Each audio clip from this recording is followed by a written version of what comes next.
Sí, señor, de vuelta a tu programa Cerrando el Día. Y ahora el segmento Jesús es el centro con el pastor Will Moreno. Le damos la bienvenida, pastor. Un abrazo. Gracias. Mucho éxito, pastor, en esta nueva etapa de su vida. En nombre de Jesús, sabemos que Dios continúa bendiciendo su ministerio poderosamente. Sí, señor, gracias.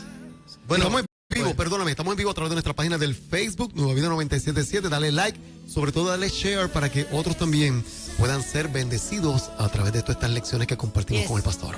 Amén. Nos pueden buscar en Jesús es el Centro PR. Ahí está toda la información de nuestra iglesia, del Ministerio Jesús es el Centro, de lo que estamos haciendo en los hogares con Jesús es el Centro. Así que hay muchas cosas que estamos haciendo y una de las cosas que están marcando todo lo que estamos haciendo precisamente tiene que ver con los principios de adoración.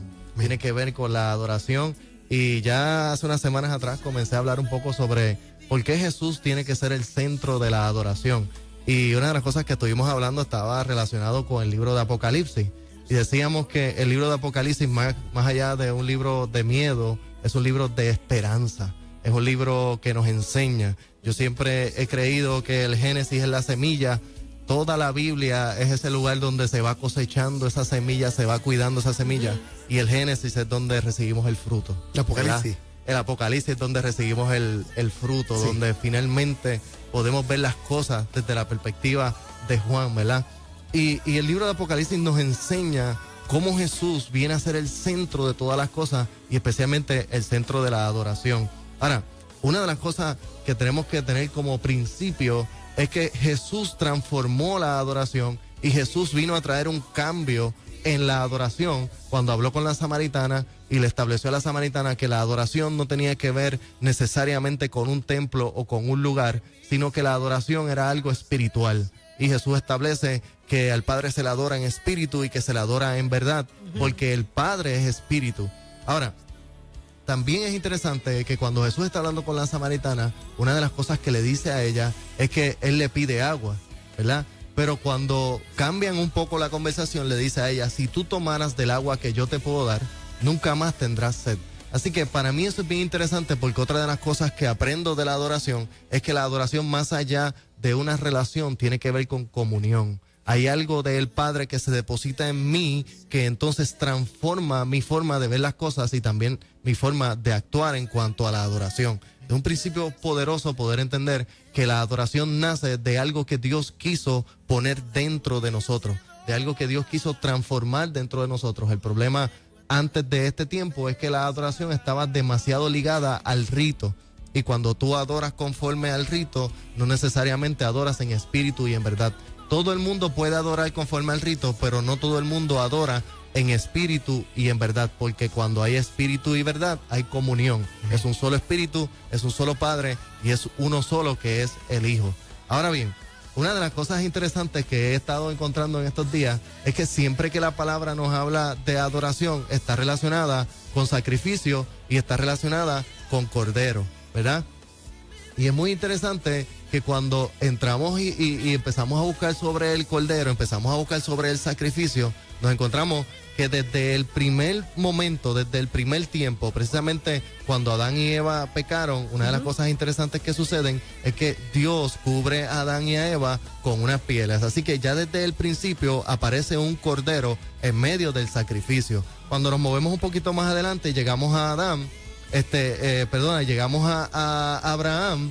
Una de las cosas interesantes es que cuando Dios hace un llamado a Abraham para que sacrifique a Isaac, nuevamente aparece un sacrificio de un cordero. En ese caso es un carnero, pero también representa al cordero. Ahora, más adelante nos movemos y llegamos al momento de la Pascua, donde Moisés va a sacar al pueblo de Israel de Egipto y nuevamente Dios pide que se sacrifique un cordero, que se ponga la sangre de ese cordero en el dintel. Así que vemos cómo la adoración siempre está relacionada con un cordero. También cuando nos movemos más adelante llegamos a Jesucristo. Jesucristo es precisamente el cordero que fue sacrificado por cada uno de nosotros. Así que siempre el cordero está presente, ya sea porque el cordero es el que se sacrificó o ya sea porque el cordero sacrificado es el que nos representa a nosotros. Así que es bien importante que yo entienda que a través de Jesús es que yo puedo tener ese cordero que finalmente me limpia totalmente y me da la oportunidad de adorar en espíritu y en verdad. Por eso es importante que haya comunión,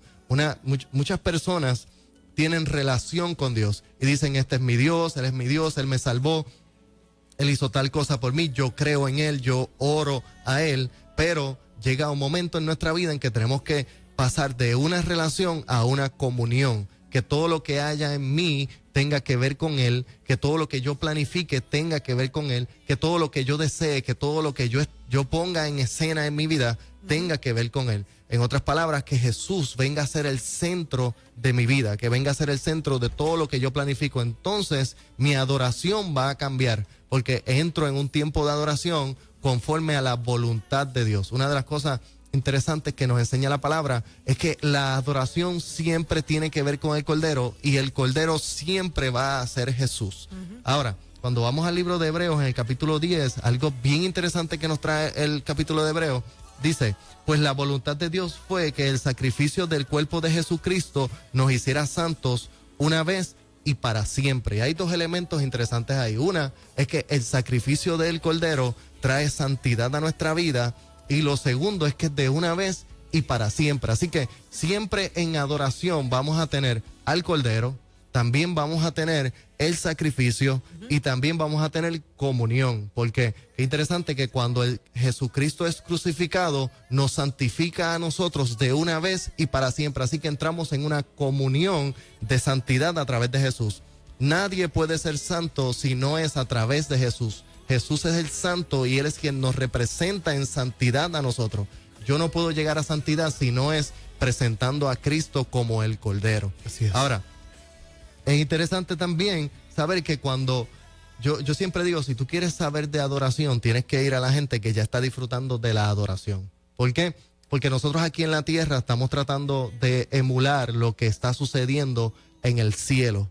O lo que, dependiendo de cómo tú lo veas, yo no quiero entrar en esa teología, pero si lo viéramos como ya hay gente, hay algunos grupos que entienden que ya lo que está pasando en el cielo ya está sucediendo, hay otras personas que lo ven futuro, pero no importa en cualquiera de las dos ramas como tú lo veas, al final del camino hay un grupo que Apocalipsis nos enseña que ya está adorando. Así que si yo quiero aprender la adoración, yo voy a ir ahí porque esos me van a dar la herramienta. Y lo que estamos diciendo es que la adoración siempre tiene que ver con el Cordero, que el Cordero es el que fue inmolado, que el Cordero fue el que fue sacrificado y que a través de ese sacrificio se nos da a nosotros entonces la facultad de adorar en espíritu y en verdad, porque eso es lo que nos trae al Espíritu Santo. Lo que estás planteando, pastor, es que el libro de Apocalipsis, independientemente si entras en la escuela teológica futurística o de lo que está por pasar o de lo que ya pasó o de lo que está pasando, independientemente de eso, la Escritura te revela lo que tú puedes vivir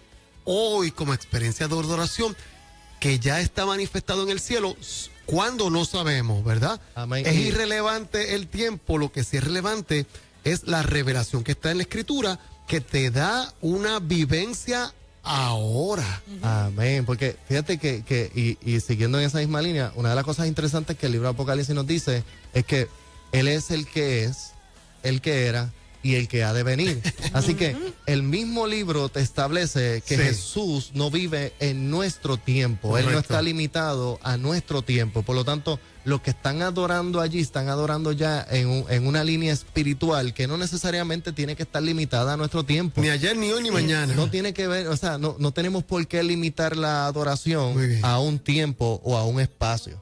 Ahora, lo interesante es que allí sí hay adoración que está escrito y que tiene que ser revelación para nuestra vida. Y que Juan, Dios le dio el honor de poder verlo. Y le dio el honor de poder escribirlo, porque hubo otras cosas que no pudo escribirlas. Cierto, otras cosas que se le dijo, no, de esto no escribas nada. Cierto es. Pero de estas sí, Dios estaba interesado en que tú y yo supiéramos cómo se manifiesta la adoración en el cielo. Hermoso. Ahora, mira esto, qué lindo, cuando vamos al libro de Apocalipsis, el capítulo 5, versículo 6, mira lo que dice. Y mire, aquí está hablando Juan. Juan tiene una escena poderosa delante de sus ojos y está viendo, ya él viene de haber entrado en una poca depresión en los versículos anteriores, porque él mira y ve que nadie podía abrir el libro.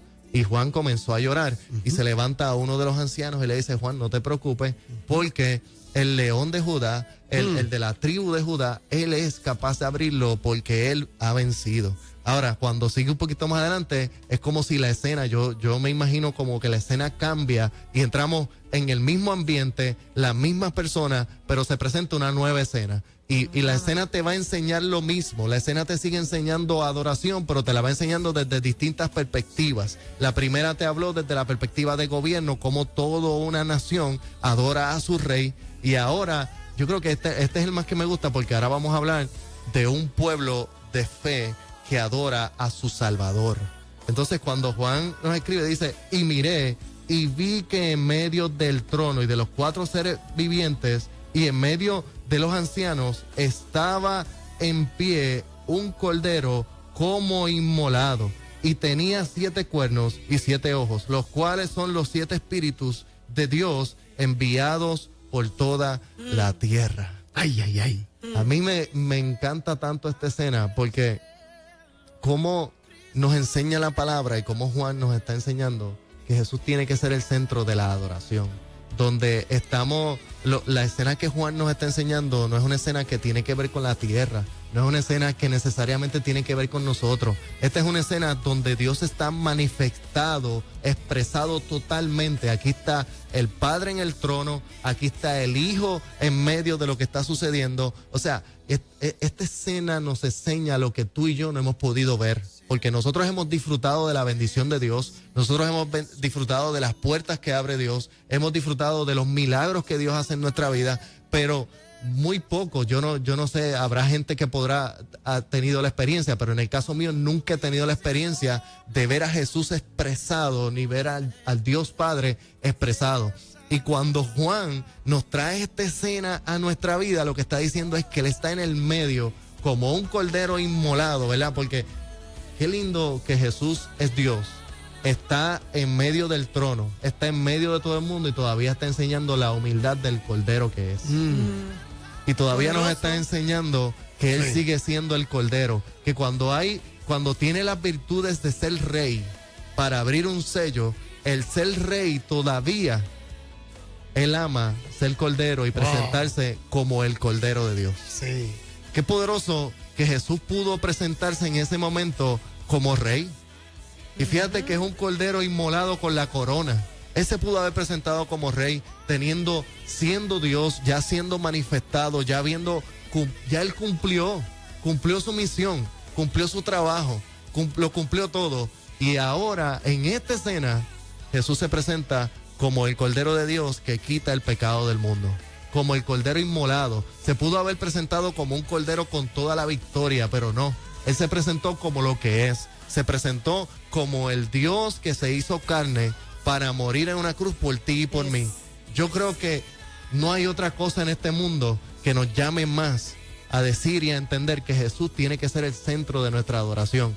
Si por algo yo adoro, es por la convicción de Jesús, es por el amor de Jesús, es porque Jesús no cambia a pesar de que lo hizo todo y lo completó todo.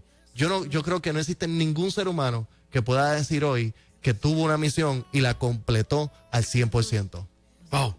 Poderoso que comparte en esta ocasión. Jesús es el centro, el pastor Will Moreno. Pastor, no hay tiempo para más porque... Ay, tan poderoso, de Dios verdad que mío. sí, pero es una invitación extraordinaria para que la gente vuelva y reconsidere las páginas que han sido por alguna razón, bueno, todos sabemos algunas razones. Claro. La gente le huye al libro de Apocalipsis, cuando es un libro que tiene un contenido espiritual tan profundo, tan poderoso, que es un libro atrayente. Amén.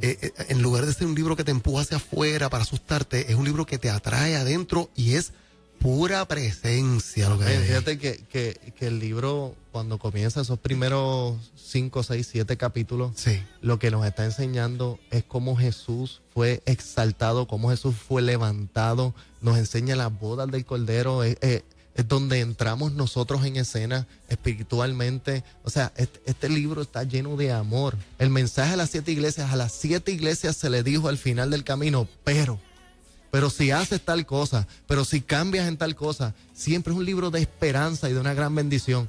Yo cuando enseñé el libro de Apocalipsis en nuestra iglesia, una de las cosas que yo decía era, nosotros tenemos que aprender a vernos dentro de esa escena, porque llega un momento en el libro en que tú eres espectador, tú no eres parte de la película.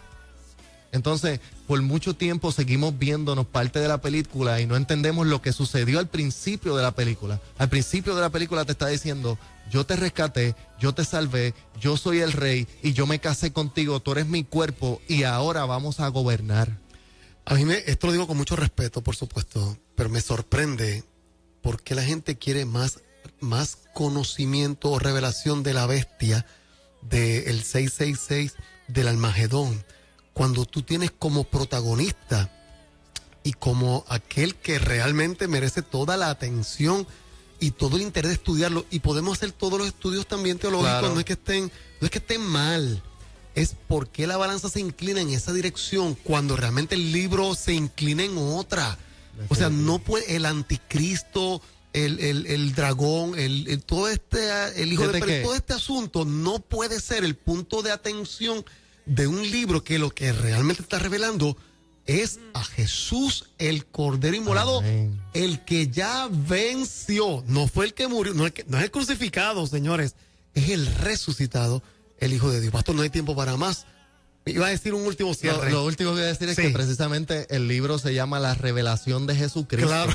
Entonces, terminamos leyendo el libro como el libro de Apocalipsis. Está bien, está escrito en ese tipo de literatura Sí. que tiene que ver con Apocalipsis. Claro. Pero el principio, el fundamento del libro es la revelación de Jesucristo, el Jesucristo resucitado. Claro. Y ese es el principio, es el fundamento del libro. Pero lamentablemente, como decía el pastor, nos hemos ido por la tangente y hemos hasta cierto punto hemos desperdiciado, yo no creo que sea abandonado, pero sí hemos desperdiciado algo hermoso que tiene que ver con Jesús y tiene que ver con un Jesús en la victoria.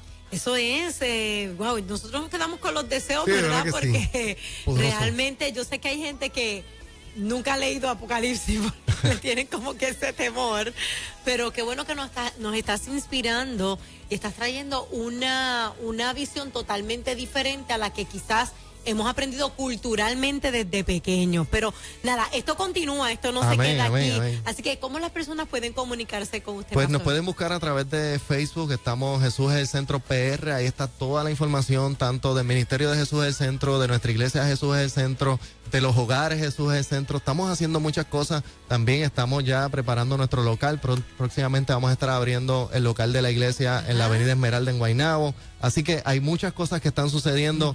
También la gente que nos está llamando para las conferencias, es importante, conferencias y talleres de adoración. Es importante que te comuniques porque ya estamos separando fechas y no queremos que te quedes fuera. Tenemos talleres de adoración, tenemos conferencias también de adoración y podemos hacerlo de tú a tú, como también podemos hacerlo para toda la congregación. Excelente, muchas gracias, bendiciones y éxito en esos proyectos. Amén.